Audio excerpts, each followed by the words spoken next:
कभी आप ब्रह्म मुहूर्त में जगे? जगकर देखिए, संध्या होने के पश्चात जब रात्रि का अंधकार सारे संसार को धीरे धीरे अपने अंधकार में निगलने लगता है, तो यही अंधकार ब्रह्म मुहूर्त में भोर होने से ठीक पूर्व तनिक अधिक काला हो जाता है। कुछ समझे? हमारा जीवन भी कुछ ऐसा ही होता है।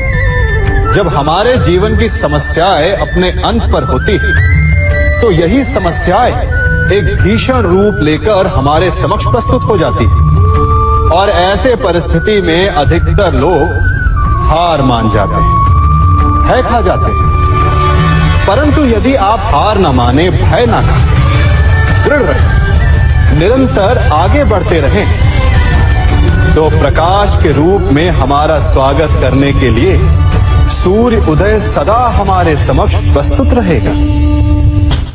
आपने बरगद के वृक्ष को देखा है? जितना विशाल उतना दृढ़। पतझड़ में वो सूख जाते हैं, परंतु दुर्बल नहीं होते, टूटकर गिरते नहीं। और उसके विपरीत दलदल में उपजे वृक्षों को देखिए, वो दिखने में तो बड़े होते हैं, पतझड़ आए या शीत सदा हरे भरे होते हैं, परंतु इतने दुर्बल होते हैं कि जल धारा के हल्के से वेग से वो गिर जाते हैं। परंतु ऐसा क्यों होता है? कारण है जड़ें। जिसकी जड़ें दृढ़ भूमि में है, वो हर चक्रवात, हर ऋतुओं को सह लेता है, और जिसकी जड़ें दलदल में है, वो स्वयं की जड़ों को दुर्बल बना लेता है। कुछ ऐसा ही मनुष्य भी होता है, जो अधर्म, कुकर्म और असत्य की धरा पर उपजा है। वो समय की एक मार भी नहीं सह पाता। और जो मनुष्य सत्य, धर्म की धरा पर उपजा है, वो हर समस्या से अविचलित हो जाता है। अब आप पर निर्भर करता है कि आप क्या बनना चाहते हैं। हमारे जीवन में मित्र और शत्रु बड़ा महत्व रखते हैं। यदि गंभीरता से सोचा जाए तो ऐसा कोई क्षण नहीं जब हम अपने मित्रों के बारे में ना सोचते हो या फिर अपने शत्रुओं के बारे में। हमारा हर कार्य या तो हमारे मित्रों के हित के लिए होता है या फिर हमारे शत्रुओं के अहित के लिए। हम हर स्थान या तो अपने मित्रों के साथ होते हैं या फिर अपने शत्रुओं के साथ। कोई नहीं चाहता कि उनका शत्रु प्रसन्न रहे।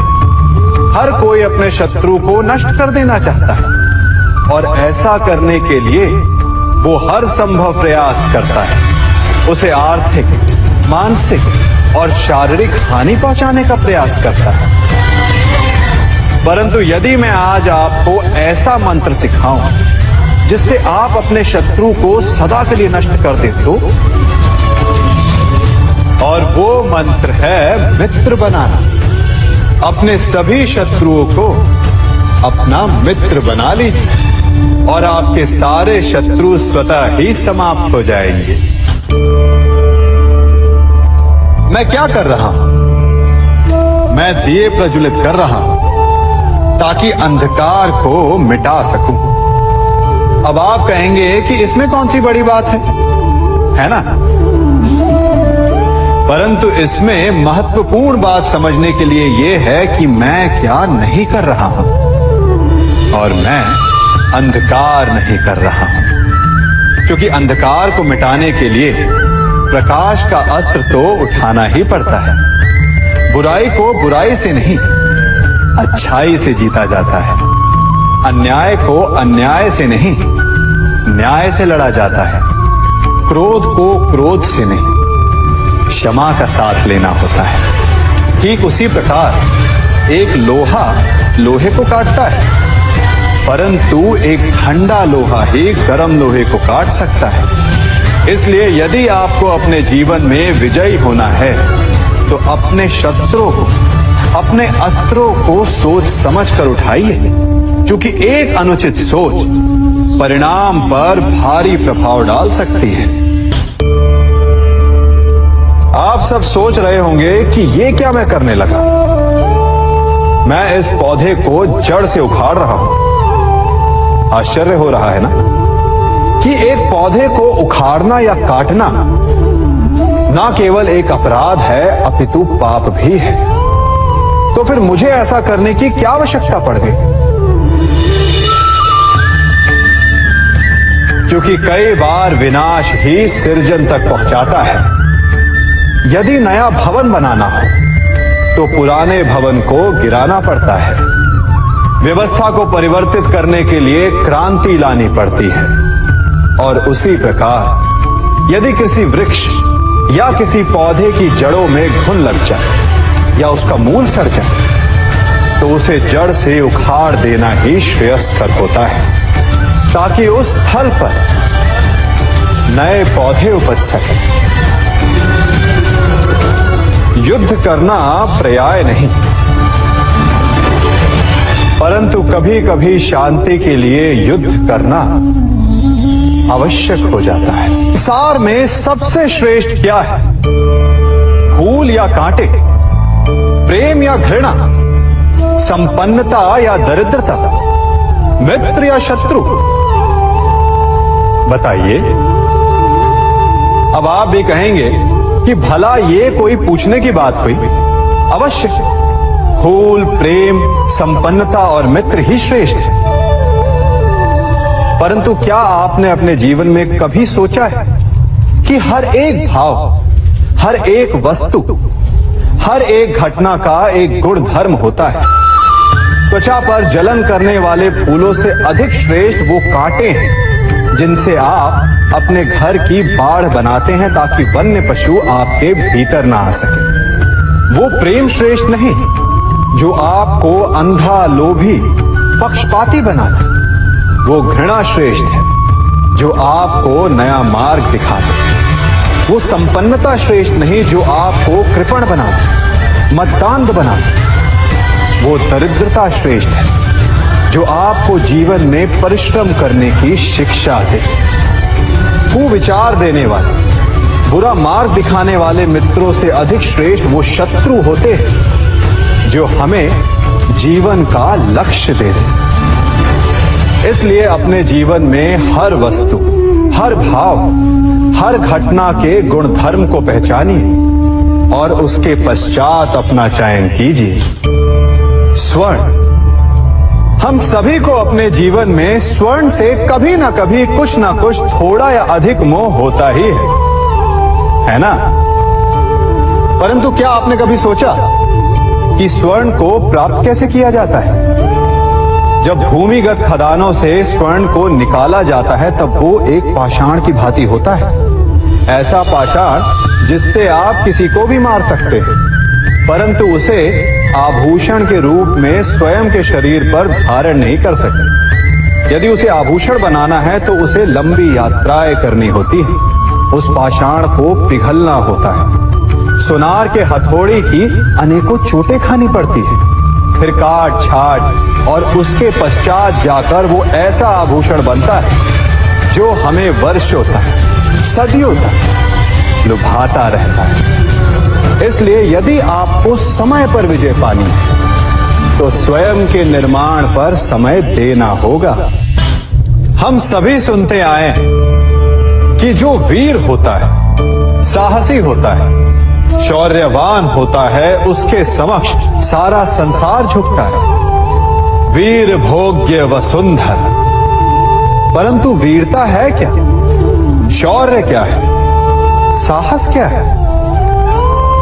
साहस युद्ध नहीं, वीरता विजय नहीं, शौर्य कभी ना गिरना नहीं।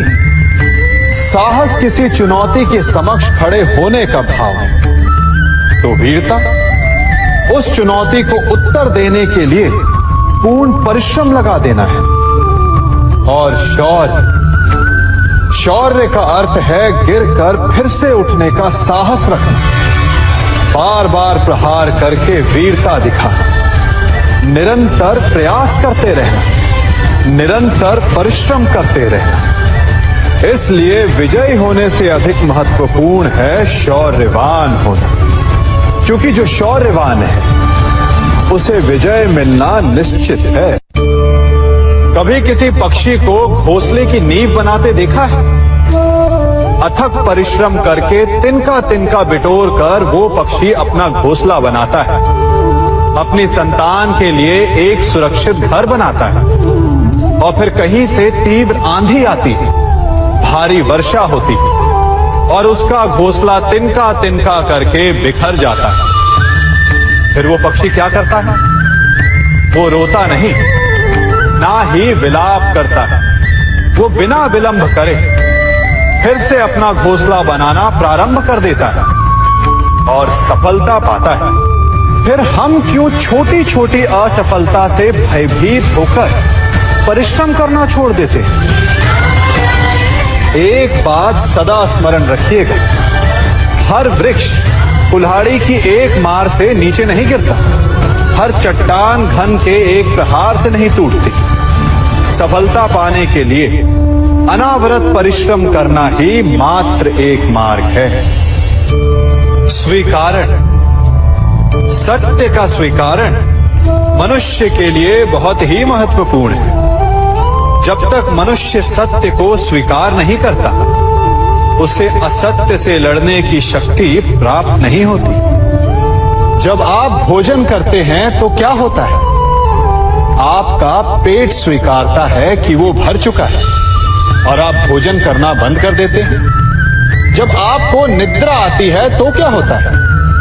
आपका मन स्वीकारता है कि आपका शरीर थक चुका है और उसे विश्राम की आवश्यकता है। उसी प्रकार जब आपको किसी व्यसन को रोकना हो तो आपको स्वीकारना पड़ता है कि बहुत हो चुका, चाहे वो लालच हो या मदिरापान।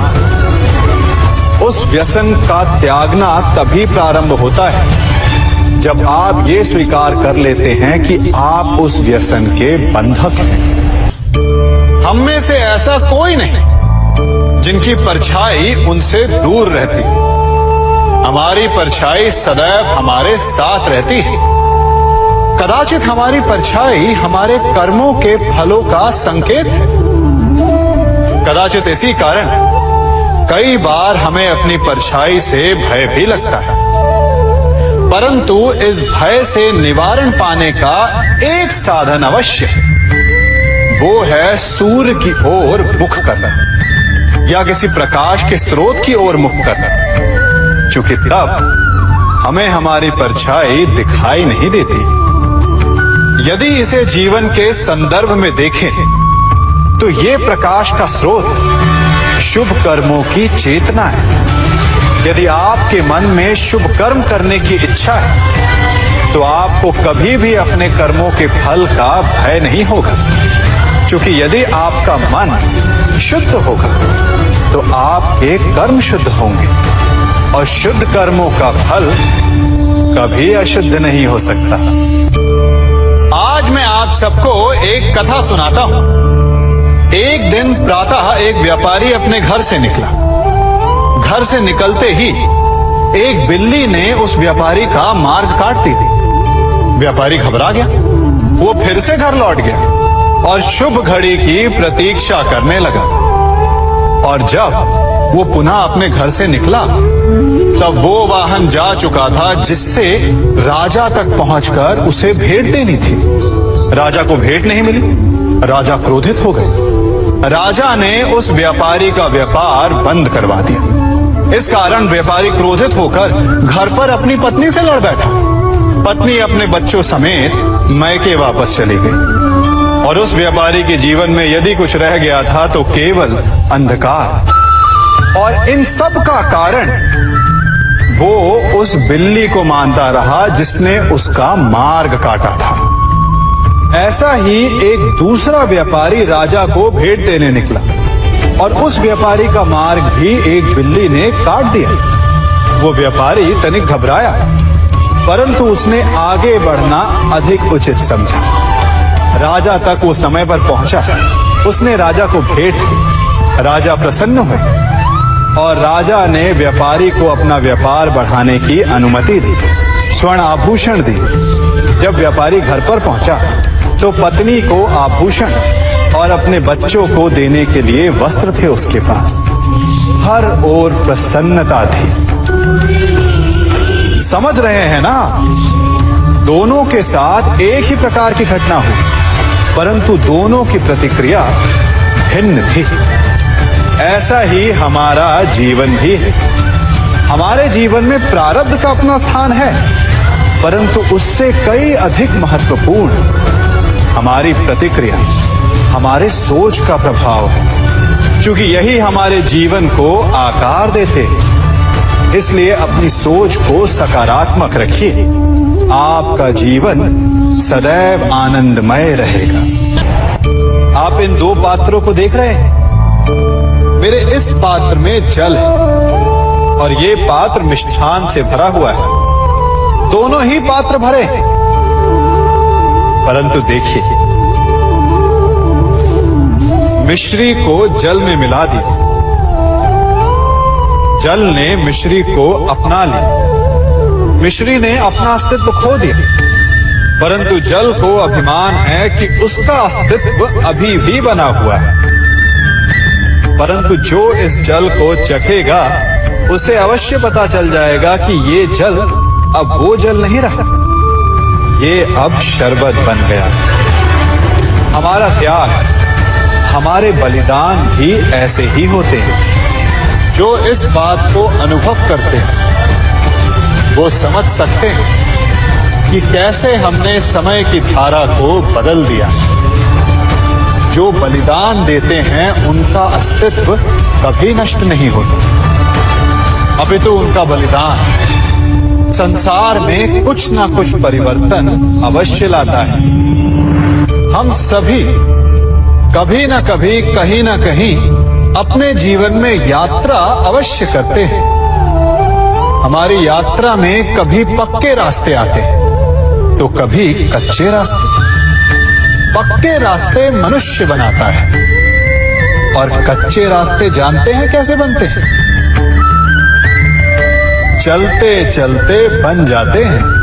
जब लोग एक स्थान से जाते हैं तो पैरों के दबाव से नीचे की घास कुचल जाती है। बार बार उस मार्ग से जाने से धीरे धीरे मार्ग स्वतः ही बन जाता है।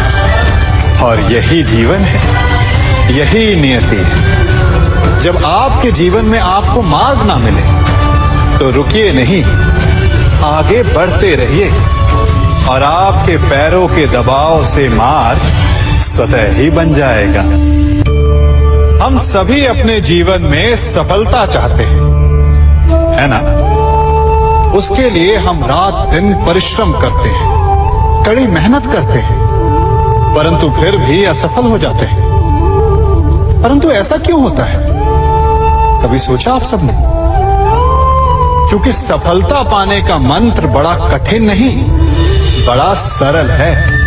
उचित विचार, उचित समय, उचित स्थान पर उचित प्रहार। जब आपके विचार, समय, स्थान और प्रहार यानी परिश्रम उचित है तो सफलता आप ही को मिलेगी। जिस प्रकार एक लोहार लोहे से कुछ बनाते समय उस लोहे के सही ताप तक के आने की प्रतीक्षा करता है और समय आने पर उचित स्थान पर पर्याप्त बल से प्रहार करता है और लोहा आकार ले लेता है। ठीक उसी प्रकार आपकी सफलता भी आकार लेती है।